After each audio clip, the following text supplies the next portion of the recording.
quit. I quit selling real estate. I quit being an accountant. I quit all those things and just start doing, being involved in the drug trade full time. When I did that, another major shift happened in my life because now I'm having to participate in illegal activities and do things to be successful in that world. I've gone from 13-room homes to sleeping on bus stops, sleeping on people's porch, sleeping in abandoned cars, abandoned houses. Let me tell you, they weren't abandoned because I was there, but sleeping in places other people chose not to do, inhabit, or whatnot.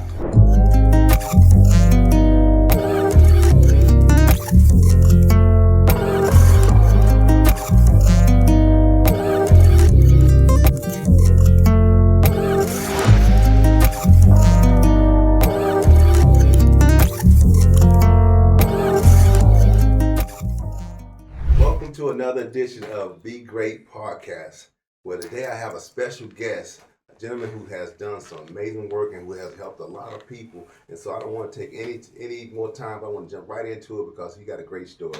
Mr. Elliot Parker, right? Palmer, my bad. Okay.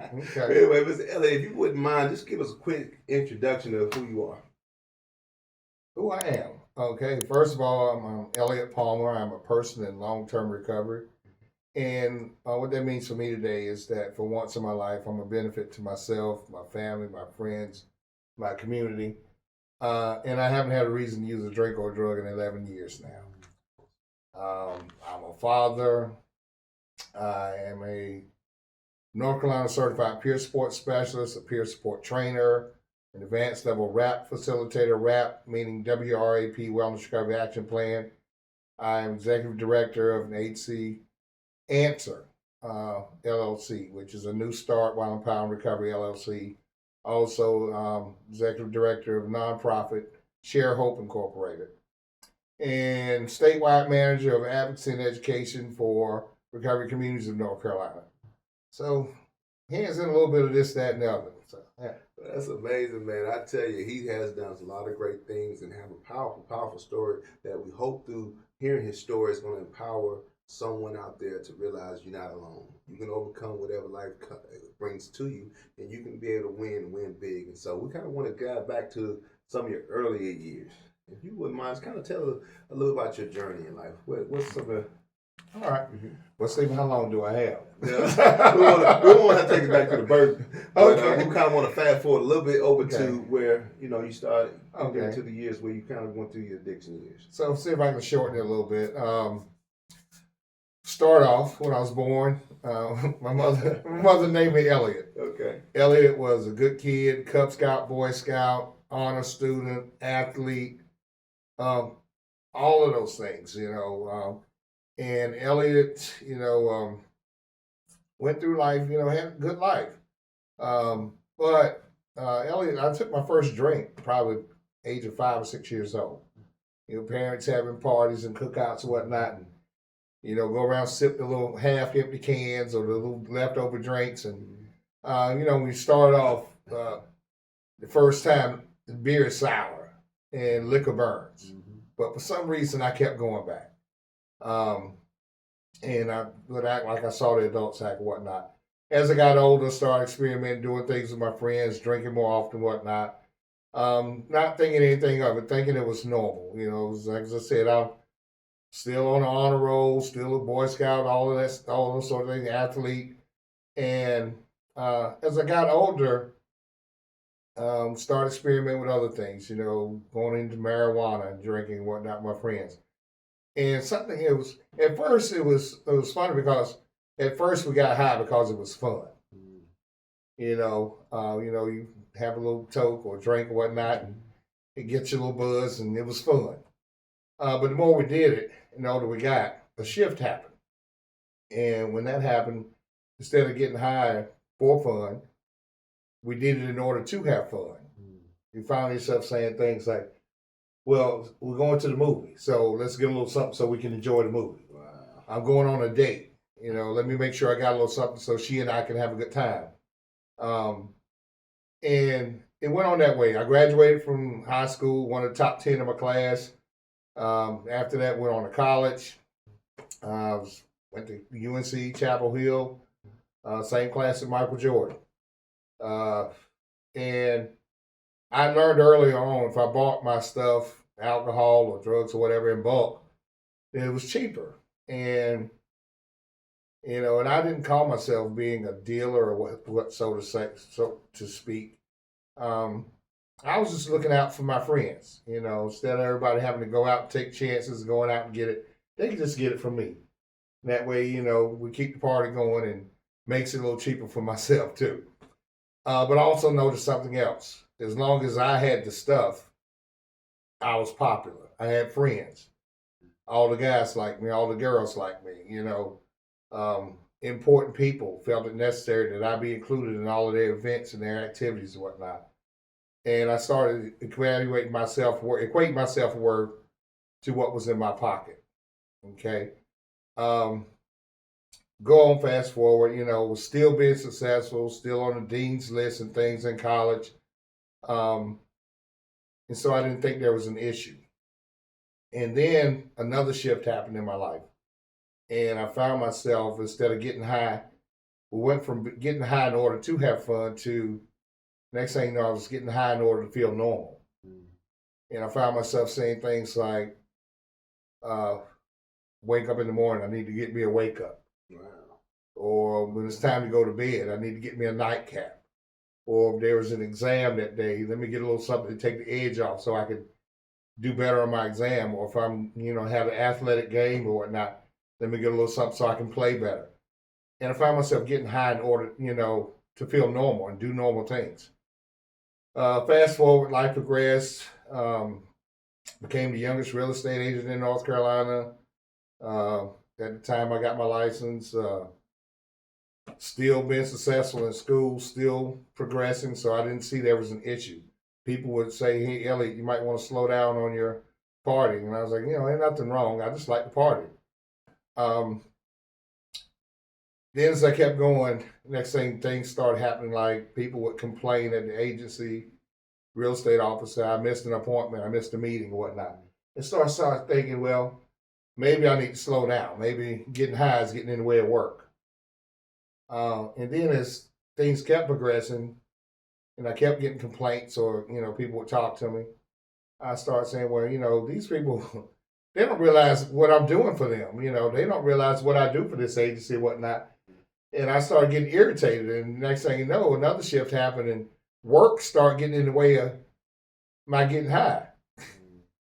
And then I made this brilliant leap. And because at the same time, while I'm doing all of this for years, I'm still selling drugs and stuff on the side. And that was my way of supporting my habit. And I didn't realize that's what I was doing. I just called myself helping my friends. And next thing you know, I worked it out on paper. And when I did my figures on paper, I saw where I made more money selling drugs than I did selling real estate. Some stuff only makes sense when you're high. You know what I'm saying? And so I quit. I quit selling real estate. I quit being an accountant. I quit all those things and just start doing, being involved in the drug trade full time. When I did that, another major shift happened in my life because now I'm having to participate in illegal activities and do things to be successful in that world, and things that Elliot was taught not to do. That Elliot wasn't raised that way. So, I had to create an alternate personality. And that person became known as Big Red. And so Big Red could kill, steal, destroy. Big Red could sell drugs. Big Red could do drugs. Big Red could commit acts of violence. Big Red's been put in trunks. Big Red put people in trunks.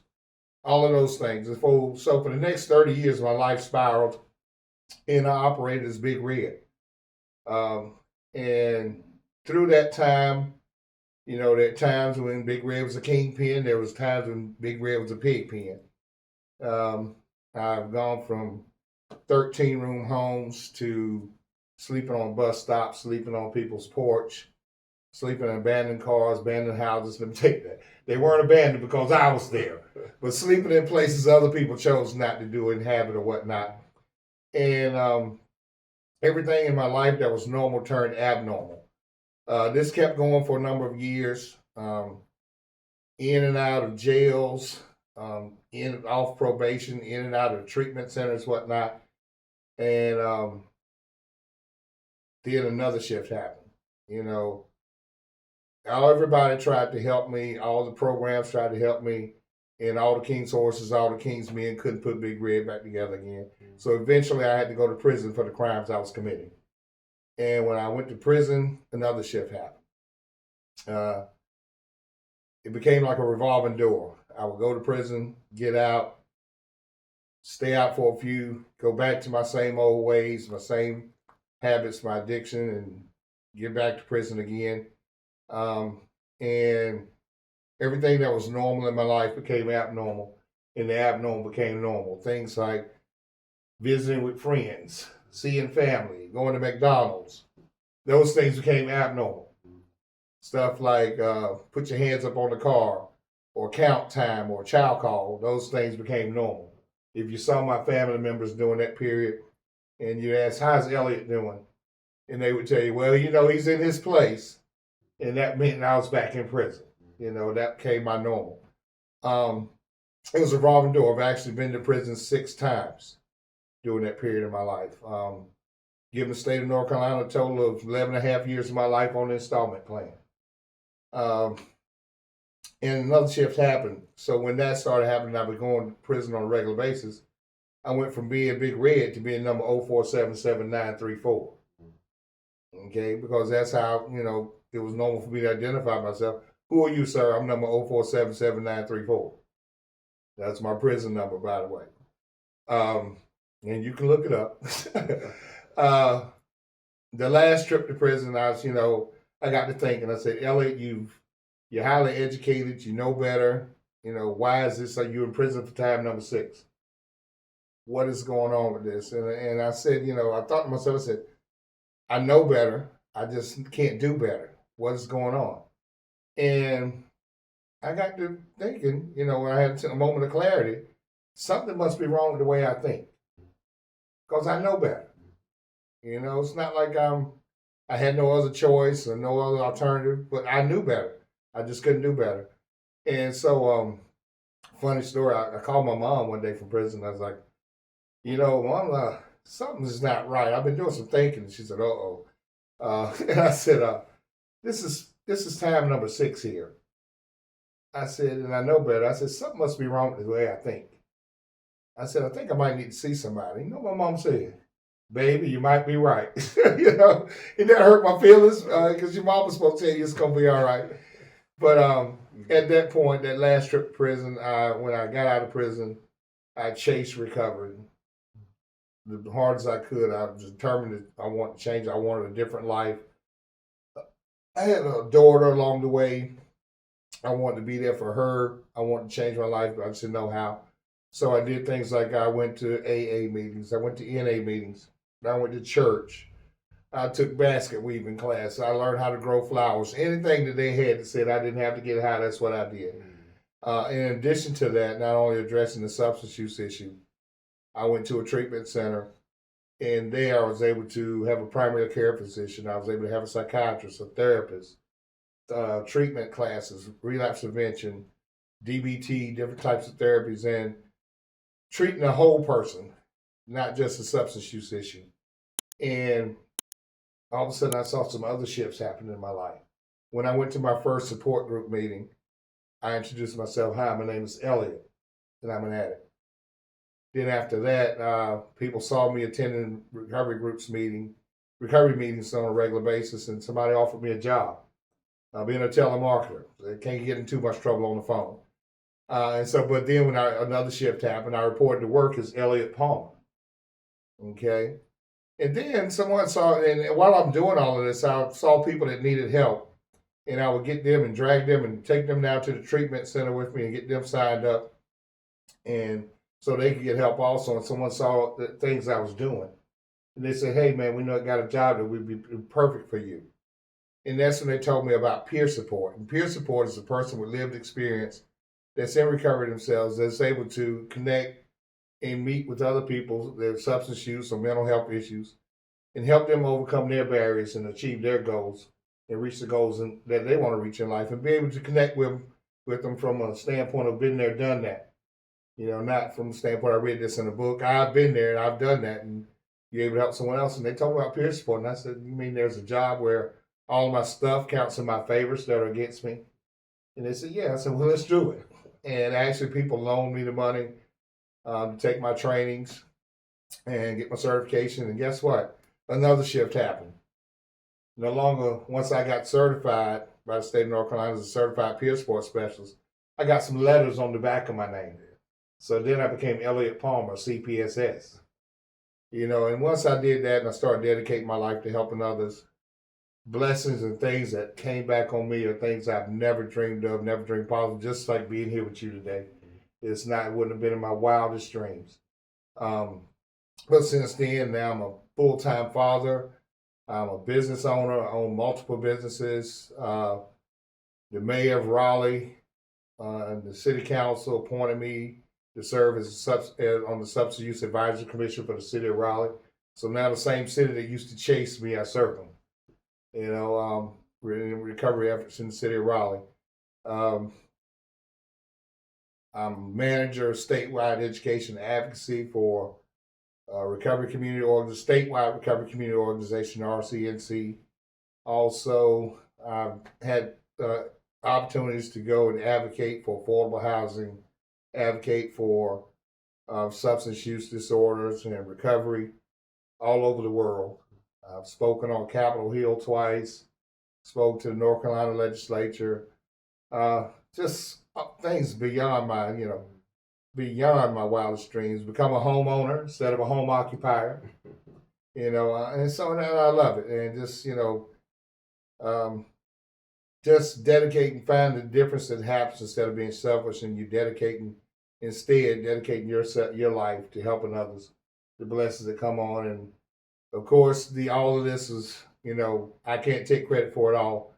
I have a higher power that has led me through and kept me alive for a purpose. I realized all this stuff I went through was for a purpose and to help others. And so now today I'm sitting here in this chair with Mr. Loney. Man, that was amazing. That was amazing. Great stuff, man. I tell you, just to know what you have overcame so much. It's not to take for granted that, we sometimes call self-inflictions to ourselves, but to stay in the fight, to know you can overcome what you've been through, it speaks volume. And so a couple of months long ago, I was in a class where you taught and facilitated rap. Mm-hmm. And so from that class, it really helped me to understand it's ways to help individuals to not only to help self-discovery, and you can walk beside them to work out their plan to success. And so you did a phenomenal job at showing us and teaching us about rap and peer support. And so I want to kind of dive over there. I do want to kind of stay in your story, but I think it will be helpful for those who are watching to understand what you do far as a peer support, and also just kind of explain a little bit more in that space, because in dealing with peer support, you help individuals who have either substance abuse and mental health, mm-hmm. and you're helping them to overcome whatever it is they're wanting to accomplish. It's not so much, let's say if someone's on a drug or whatever, it's not all about you coming in say I'm going to save them from it, but helping them to accomplish whatever their goal is. But I want you to kind of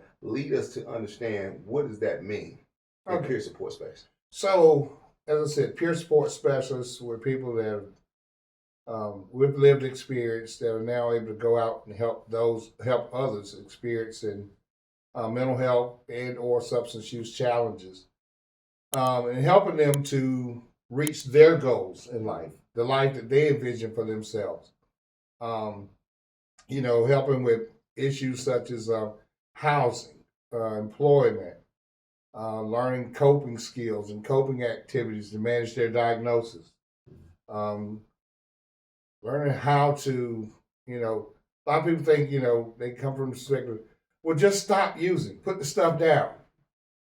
Okay, put it down and do what? And so here I am with this peer support specialist.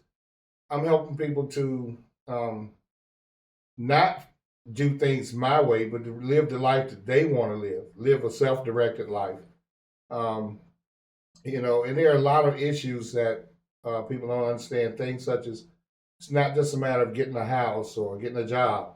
You know, you got to learn how to manage your bills. You've got to learn how to interact with your neighbors. Things such as I had to learn how to clean a toilet. You know, I became a homeowner, and one day I walked in my house and I was doing early time, first couple of months I was living there, and I was like, somebody needs to take out that trash. And it dawned on me that somebody is me. But learning all of these things, learning how to live without the use of drugs or alcohol, learning how to live with the diagnosis and overcome those things, building self-esteem, building self-worth. Um, and with that, that's what peer support specialists do. We help people reach their goals and live their self-directed life that they envision for themselves. I can't fix anybody. I don't have that type of power. But I can support you along your road to recovery and on your road to obtain it and help you overcome some of those barriers that I had a chance that I overcame. Um, with the RAP class, WRAP, Wellness Recovery Action Plan, that is important and beneficial to peer support specialists because one thing, in order to help someone else, you need to be well yourself. So self care is a must. But the RAP plan is good for multiple purposes. I do RAP groups and RAP facilitation with all types of groups and populations, not just peer support. Um, because think about who knows best what makes you feel good or bad. You do, right? Mm-hmm. Yes. So RAP is good for everybody. And you're the expert on yourself. But this way we develop a plan to maintain our wellness and learn to identify our triggers, warning signs things are breaking down, and come up with action plans to address these issues. So we maintain our wellness and we don't get to those points where there's crises in our life or things are breaking down and we have those negative consequences. And so RAP is so beneficial. I do RAP with families, RAP for wellness in the congregations, for churches, RAP for youth, RAP for diabetes, RAP for weight loss. All of these things, it's about maintaining your wellness. And that's what I really focus on is helping others to be well and maintain their wellness or to attain their wellness. And that's why those things are very beneficial. If you hadn't heard about it, give us a call. But RAP is being used worldwide in a number of different arenas. At the moment, I'm doing RAP for peer support with people trying to become peer support specialists. Also, there's a youth RAP group I do with churches, a family RAP for family, the parents and the children, RAP for wellness in the congregation, RAP for wellness in the workplace for some of the corporations and agencies that want to increase the wellness in their workplace, because having employees or having members of your staff that are well increases your productivity, increases the wellness in the whole agency. So a lot of good uses for that, and that's kind of my mission in life is to spread wellness and spread that RAP plan so that others are well. Well, that's great, man. I know you was telling me you travel quite abroad. Sharing your message and really training up quite a few people in this space. And some of the great things is that you've been able to see some of the fruits of your works. And so I didn't know about this. There's so many different levels of, let's say, RAP. So you got the person who actually go through the training, which I attended that with you. But then you have the facilitator side of things, right? Mm-hmm, right. And so you train all that. So right. What is the difference between the two? So Justin was specifically talking about RAP. We have RAP Seminar 1, which is people take to just learn about their wellness, to develop their own wellness recovery action plan, which is the class that you took. And for those that see it and they want to spread that word and spread wellness and conduct their own RAP groups, we have Seminar 2, which is RAP Facilitator training. And I also offer that training so that you become a RAP facilitator, can go out and be certified to conduct RAP groups worldwide. So I'm at the level where now I'm an advanced level facilitator where train others to become facilitators. That's amazing. And so, but I just kind of want to just dive back because some people may say, and this is how I thought, because when I was watching some of the videos, the lady was saying, was giving some understanding that they, if I'm correct, they have started doing so many different facilities where they're giving you so much meds. They kind of backed away from that side, and they're using rap to kind of trying to help in that space. Okay. Am I correct? So what's happening in the healthcare system? There was the medical model. Okay. Where we had a lot of people would be institutionalized and the way they would treat mental illnesses and substance use disorder is considered a mental illness. People would be given medication. Yes. You know, and you hear about stories about people getting committed to an institution, and next thing you know, they're doing the Thorazine shuffle and whatnot. And then, if you notice, there was a period of time where it went from the medical model to the recovery model, and you had a lot of 28-day treatment groups or inpatient, 30-day inpatient groups, and where people were getting away from the medication and just having people come and do 30-day treatments and just addressing their substance use disorders. So now the healthcare system is moving toward what's called the wellness model, or the the wellness model versus the medical or the recovery model.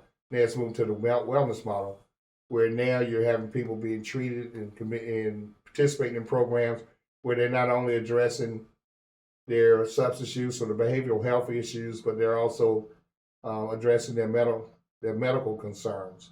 And the combination of both is showing that it helps both.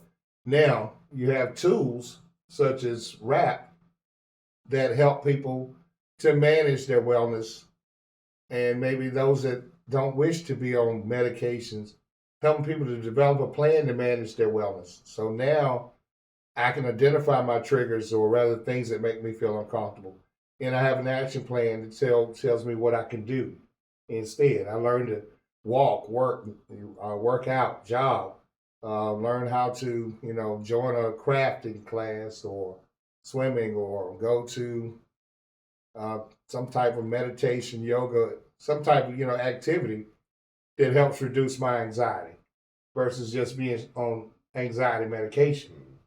I develop a plan for myself. What we call our wellness toolbox. And now a lot of people are able to use RAP, where they're able to manage their own wellness without having to be obligated to medication. And so now I'm not endorsing or telling anybody to just drop your medications, but you can talk with your doctors and you can come up with a plan to maintain your wellness, And RAP can be an enhancement to your recovery versus just being solely obligated and imprisoned by medication. Now you're able to, once you can get off that and come up with your plan to get off that medication, and you found other wellness tools to use, now you're able to participate fully in the family, participate in the community, participate in the workplace like you want to work, We don't have to be stuck on disability. Instead we learn how to use our abilities versus focusing on our disabilities. And that's what the RAP plan does. It's helped us recapture our lives and our wellness. That is huge, because listening to some of the things the lady was saying was, sometimes when people had certain diagnoses, they were shown that they will always be in that situation. Was really no way out of that, and so now through using RAP, has some successes of helping people to be at a place where now they can manage, and they can be have a game plan to be able to function. Yeah, and we've seen great leaps in all areas of mental health. People being able to manage their bipolar disorder, their anxiety, their depression, even things such as diagnosis such as schizophrenia.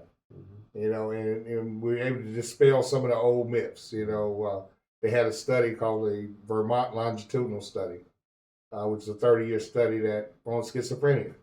And it was once believed, one of the myths was, once a schizophrenic, always a schizophrenic. And people with schizophrenia would always need to be on medication. But they found through utilizing tools such as RAP and other things that people were able to stop their medications, people were able to live fulfilling lives, people were able to be employed and operate in the work sector on all levels, from the entry level to the CEO, and still manage their mental health, and those are some of the great things. And so RAP is one of those tools that help us to manage our mental health and manage our wellness. Man, that is awesome. Now I know we had an earlier conversation when we were talking about just some of the challenges that we have in working and trying to help with individuals in the community. Sometimes it may be because of lack of funding and things like that. But if you could speak to those who may already be in the space of serving, whether if they from the standpoint of someone who has their own agency, someone who has a peer support, how could we partner together? Because that's something I've learned also. It's not about you trying to go at it all alone, but how can you better yourself by, if you're really sincere about helping others out there in the field, partner together to really accomplish being successful at helping those who we want to help. How do you view in this space, if you want to get involved as a organization, peer support, or wherever you're looking to do, how can you grow to be successful, in other words? Okay, so success, first of all, we want to look at success. Success is not how much stuff I have, in my opinion, but success can be measured by the barriers I've managed to overcome. And so, what I say to people that want to help out, that want to get out here and help others, get involved. Go to the meetings, go to the committee meetings, go to the council meetings, go to the social meetings, go to the local meetings, go to the meetings at the local community centers, go to the meetings at your churches. Get involved, because what's been happening, and even go to the legislative hearings, and get involved on all levels. Because one thing, say if you had an interest to help those with mental health issues, if you've got an interest to help those with poverty issues, you've got an interest to help those with substance use disorder, we need to speak up. We need to be we need to be at the table, because you got people making decisions about what's good for social substance use disorder in our city, and none of them have experienced substance use disorder. None of them have tried, none of them have encountered the barrier of not being able to get a driver's license because you don't have your social security card. And you can't get your social security card because you don't have a copy of your birth certificate. And you don't have all of that because you've been from place to place to place, and you don't have any of those records, so how do you obtain them? Those type of barriers. And so we need to speak up and let people know what we're going through, let people know what helps us. In other words, it's plain said, what I like to say to everybody, the importance of us being a part of these meetings and being at the table, so that, we want to let people know, let decision makers know, there's nothing about us without us. Okay? Don't make decisions about me without me being at the table. And that's what we can do to be successful. That's what we can do to improve our communities. That's what we can do to help others. Be at the table. Exactly. You really hit on something I always say: be the change you want to see. You don't have to always know all the answers, but if something near and dear to your heart, I learned this from Bishop Jakes. He said, what bothers you is what you have been called to help fix. And so if something that's nagging at you, we don't turn a deaf ear to it, but just start tapping in. Now we got Google, we got all kind of technology now. So we can just Google that and at least get started in that direction. And you'd be surprised at who else you'll meet along that journey. And you don't always have to start your own program or start your own thing, but you can be able to partner with those who are already in the field doing things. And trust, you will find the ones who really are sincere about making change when you get involved also. And so with that, I want to kind of leave some light on your organization. If you can, just kind of share a little bit more about what you have. I know you said Answer. Can you speak a little bit about that? Okay, so Answer is funny you said, you don't have to have all the answers, but I don't have to have the answers, but I just know where to get them. And so Answer is the name of my company, Answer LLC, which stands for New Start While Empowering Recovery. We're here to provide peer support, RAP facilitation, community inclusion training, first aid CPR, basic life saving, all types of trainings, all things, everything that we do or we're involved in has to do with wellness, recovery coaching, everything. And please feel free to contact me. Get in touch. You can look it up on. There's a Facebook page, A New Start While Empowering Recovery.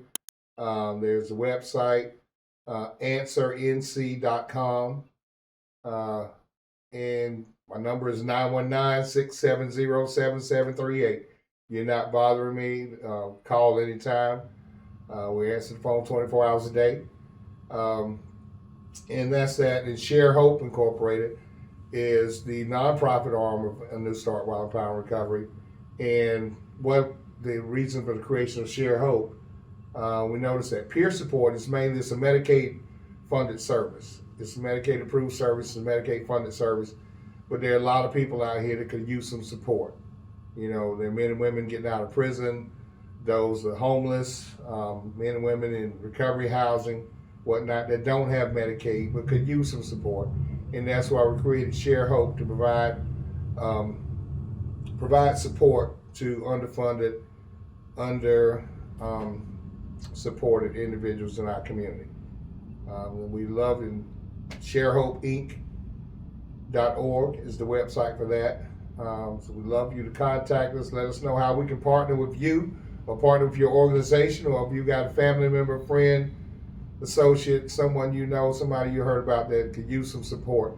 We're here to support. Awesome. So you already know we're gonna definitely make sure we leave your information there for them to follow up with. But if you can't give us something that you know that's near and dear to your heart, that you can empower, inspire someone else along this journey to continue fighting the good fight. Okay. For those of you that are facing challenges,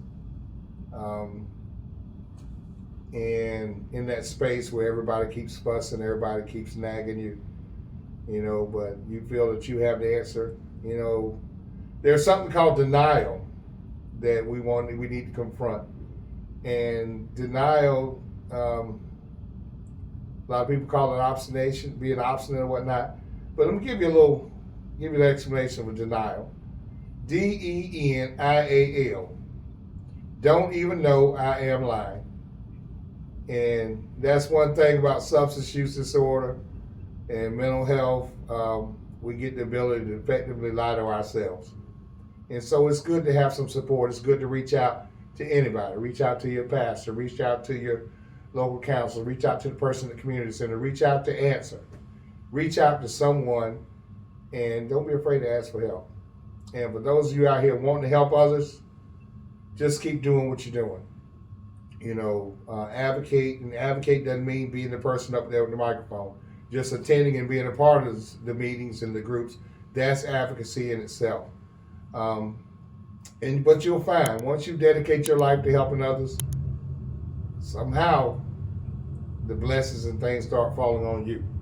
You know, stuff you never even dreamed possible. Give yourself a chance. Give yourselves a chance to live a better life. Give yourselves a chance to live a different life. And stop getting so focused on self and being self-centered and selfish. Focus on others, and you'll see your life will change dramatically. Awesome.